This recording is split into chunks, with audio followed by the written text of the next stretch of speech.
annoncé au début de cette émission, mon invité ce matin, c'est Max Aurel Miguel Benotin. Monsieur Benotin, bonjour.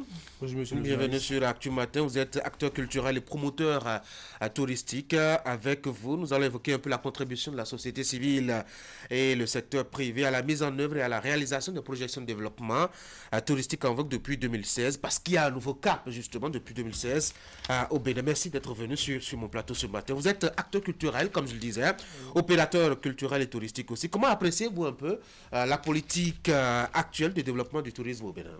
D'abord, je vous remercie de m'avoir invité sur ce plateau et c'est un honneur pour moi. Bon, le Bénin actuellement fait d'énormes progrès en matière de développement touristique. Ok. Bon, la belle preuve, nous avons été classés par le prestigieux média AFA parmi les 25 destinations à visiter en 2025. Donc, c'est déjà un plus. Ce progrès s'explique par l'intérêt de l'État, l'intérêt accru de l'État à la mise en valeur du patrimoine culturel béninois. Bah c'est enfin très vite parti, doit-on dire, parce que au début, on n'était pas à ce niveau. En tout cas, en 2016, on n'était pas à ce niveau. Effectivement. Qu'est-ce qui, à votre avis, explique fondamentalement qu'on ait avancé? Bon, l'intérêt de l'État, surtout, pour le développement. Bon, l'État a su voir l'importance de la culture, disons, et la richesse que contient cela. Donc, c'est cela qui nous a plus ou moins permis de booster. Notre niveau. Avant l'intervention énergique de l'État, on avait l'impression que le secteur ne vivait même pas. Je ne sais pas Justement. si je me trompe. Non, vous ne vous trompez pas. Ben, la faute peut-être sûrement à une société civile, surtout à un entrepreneuriat très peu engagé. Pourquoi c'était si difficile comme ça de s'investir avant? Bon, d'abord, avant l'intervention de l'État, on dira qu'il y avait un manque de politique claire. Un manque de politique claire et un manque de structuration aussi. Bon, c'était ça qui pénalisait un peu le secteur touristique du Bénin, puisque bon, à cause d'un manque de stratégie claire et de développement solide, et certaines initiatives privées et communautaires ont eu à manquer de financement ou de soutien gouvernemental. Ce qui peut... Oui, mais la société civile, c'est quand même une force qui doit, ma foi, imprimer aussi le rythme à l'État. Si l'État ne voit pas, le secteur privé peut montrer. Justement, oui. Mais on a l'impression que le secteur privé, il est resté dans son coin à attendre des financements. Bon, dans chaque domaine, il faudrait que quelqu'un se mette d'abord sur le cap, que quelqu'un essaie d'ouvrir le chemin. Là, maintenant, nous avons l'État qui a commencé. Bon, on espère juste que le secteur privé va essayer de suivre la bonne marche. La création d'événements et de circuits de promotion touristique n'était pas très prononcée. Hein. Pourquoi? Et pourtant, ce n'est pas les éléments qui manquent, en tout cas au Bénin, pour créer des circuits touristiques, pour créer des événements touristiques. Pourquoi très peu de jeunes s'engagent justement dans ce domaine? Bon, s'impliquer dans le secteur touristique nécessite d'abord un investissement en temps et en revenus. Bon, ce qui effraie souvent la jeunesse. C'est souvent la jeunesse, surtout en revenus, puisque écrire un projet, ça suit beaucoup d'étapes en fait. Écrire un projet, suivre le projet jusqu'à l'étape d'évaluation, c'est un peu plus complexe en termes de revenus surtout. Parce que les jeunes ont souvent, en tout cas, voulu commencer gros, grand, Oui. alors qu'il faut commencer petit. Est-ce que c'est Justement. pas le problème? Il y a ça aussi, commencer petit.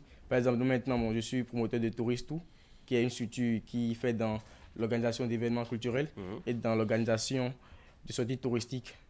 Bon, j'ai commencé peu. J'ai commencé Petit avec bon. de petits revenus. Bon, je ne me plains pas. Je me plains pas. Quelle est la pertinence d'un événement aussi majeur comme les Vodun Days, par exemple? Bon, les Pour Vodun vous, acteurs du privé. Days apparaissent comme une vitrine exceptionnelle pour valoriser nos traditions. C'est comme une vitrine entre notre tradition et le monde extérieur. Oui, mais pour vous, en tant qu'acteur, qu'est-ce que ça vous apporte en vrai? Bon, ça permet de faire connaître le pays en termes de tourisme. Quand les visiteurs viennent, et ça nous aide, nous touristes, à les aider avec les visites guidées et autres. Et ça permet aussi bon, de briser les stéréotypes autour du culte vaudou. Et tout ça rend visible le pays. Et cette année maintenant, nous avons eu près de 400 000 visites, 400 000 participants au Vaudou Days. C'est un plus pour le pays à l'échelle internationale, bien sûr. Mais on a eu l'impression que l'État était très très présent, beaucoup plus acteur qu'arbitre, alors qu'en réalité, dans ces genres de domaines et pour le développement, l'État doit être arbitre. Est-ce que ça ne vous dérange pas? Bon, d'abord, il faudrait notifier que l'État a joué un rôle pertinent d'abord. puisque c'est l'État qui a eu à financer tout le projet. Il a eu à soutenir le projet, financer le projet. Oui. Ça, c'est d'abord un plus d'abord. Bon, aussi, il faut déjà reconnaître qu'avant l'implication de l'État, le secteur n'était pas encore à cette étape. Il y avait des manques de structuration, des manques d'initiative et autres. Mais on vient de voir que, bon, depuis l'implication de l'État, il y a eu un petit avancé. Donc, le mieux est de laisser d'abord l'État commencer. Mais après, on va penser à une coalition entre public et privé. Je crois que, bon, et cette dynamique a déjà été mise en place puisque nous avons le comité des rites Vaudou qui est constitué que de professionnels du domaine culturel et touristique. Et qu'est-ce que les acteurs du privé peuvent faire fondamentalement pour, je ne vais pas dire récupérer, mais permettre à ce que justement les Vaudouindés ne soient plus comme quelque chose de l'État où l'État met beaucoup d'argent alors que le tourisme doit générer justement des ressources par lui-même et pour lui-même. Bon, je peux dire qu'ils peuvent essayer de suivre aussi la logique de l'État. En quel sens? Bon, les Vaudouindés bon, apparaissent aujourd'hui bon, comme un grand source économique, source de revenus économiques. Bon, si par exemple maintenant ils essaient de mettre en place des stratégies afin de permettre le guidage des touristes quand ils seront au pays, ça pourra aussi les aider en quelque sorte. Mais l'État met beaucoup d'argent et malgré ça, il y a toujours des plaintes. Les acteurs du privé ne sont jamais fatigués de se plaindre. Bon, d'abord, pour structurer un secteur aussi vaste comme le touriste, bon, ça nécessite beaucoup d'investissement d'abord. En termes de revenus, ça nécessite beaucoup d'investissement. Bon, tout le monde ne peut pas être satisfait aussi. Pourquoi? Tout le monde ne peut pas être satisfait bon, de ce que fait l'État, chacun avec son point de vue et sa perception. Donc, ce qu'on peut dire, c'est juste que, bon, au fil du temps, le privé ou les acteurs de promotion vont essayer de s'adapter à la nouvelle politique. politique. Mais c'est bien de créer des événements, hein, mais c'est surtout mieux de mobiliser les consommateurs. Est-ce que les Béninois aiment leur culture vraiment? Les Béninois aiment leur culture. Ah bon? Oui. Non, mais ils n'ont pas encore pris conscience de la richesse de ce dernier, de la culture, de ce dernier du moins. Ils n'ont pas encore eu conscience de la richesse et de la culture. Bon, et c'est plus ou moins en ça que le tourisme intervient en fait. Le tourisme intervient et pour aider surtout la jeunesse béninoise à prendre conscience de cette richesse. Justement, j'allais vous accuser pour dire que c'est à cause de vous. Peut-être que les Béninois n'aiment pas leur culture suffisamment ou qu'ils ne comprennent pas les enjeux justement de la promotion de leur culture. Tout est une question de système. Le système a déjà été mis en place au fil du temps. Et le reste se fera.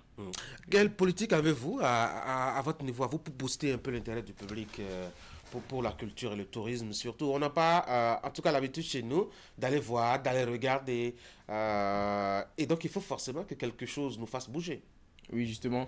Bon, par exemple, de notre côté à nous, en ce qui concerne d'abord, je vais parler d'abord de l'organisation de nos sorties touristiques. Je vais parler d'abord de ça. Nos sorties touristiques, ça allie d'abord découverte et divertissement. Découverte et divertissement. Par exemple, notre deuxième édition, qui a été faite à Ouida, ça a eu attiré près de 47 participants, point de début. 47 participants, on a eu à faire des visites guidées de sites. On a été visiter le Roi Barcelone. On a eu un jeu concours Épelle-Moi où on a eu à primer les meilleurs. Les meilleurs ont été primés par des lots. Ah oui? Oui. On a eu aussi à faire une animation du culte vaudou, du coup des goûts, spécialement. Bon, vous avez initié non, on les a pas initiés. Touristes et les enfants, c'est ça? Non. On a eu à faire une petite animation. Ok. Il y a eu des danses, des explications autour du culte vaudou, ce qui intéresse un peu plus la jeunesse en fait. Donc ce qu'il faut faire maintenant, c'est de trouver des activités pouvant plus intéresser la jeunesse.